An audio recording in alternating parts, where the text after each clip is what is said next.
slavery and the impact that it made on our continent. We lost a youthful population to the Americas, to Europe, to Middle East. So Africa was denied of its strength, and therefore the impact as we face it today, we need to face it and trace it back in those times. Secondly, colonialism. The impact of colonialism on and destruction of African countries, or rather African peoples, our cultures, our development is still prevalent today. We are still nursing the effect of colonialism. It should not be a pretext to us as Africans, but if we do not look at the colonial legacy, then we are not going to understand the challenges that we are facing today. Third, the mismanagement of post-colonial independence phase on our continent. Whereas we started very well with our Pan-African leaders clamoring for independence, did we achieve our aspirations as independent African states? How did we manage the independence period as to give the Africans their rightful place and their true independence that they looked for?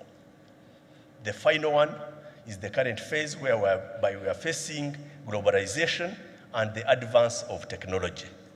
So all these challenges have a huge impact on the African continent, and if not well managed, definitely are causes of what we see today. So, what is the narrative regarding Africa? Several countries, several continents, several regions actually engage in national security discussions, debates. I'll mention just a few of them. For instance, the Munich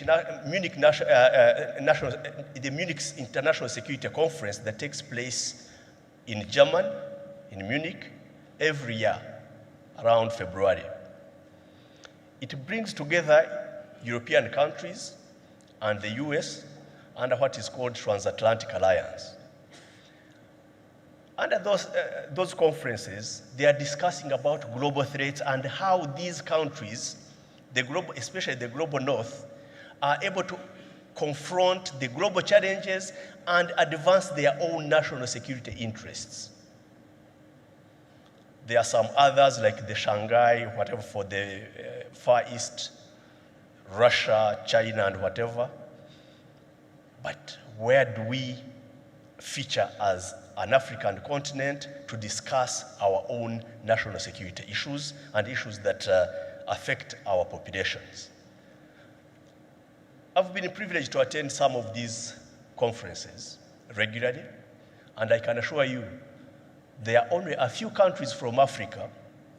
Rwanda is always present, and the discussions on the continent are always discussing about the threat the African continent is posing on the global north. And what are these security challenges? Migration, radicalization, extremism, and terrorism on the African continent. And these countries are actually plotting policies on how to confront and contain Africa. So I used to wonder, why should the African continent be labeled the way it is?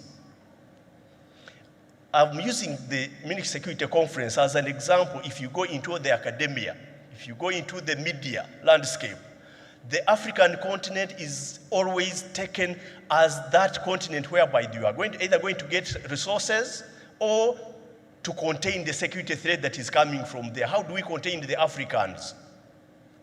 At the end of the day, we as Africans also parrot the same narratives that are being propagated from the north. So it's true there are definitely challenges on the African continent.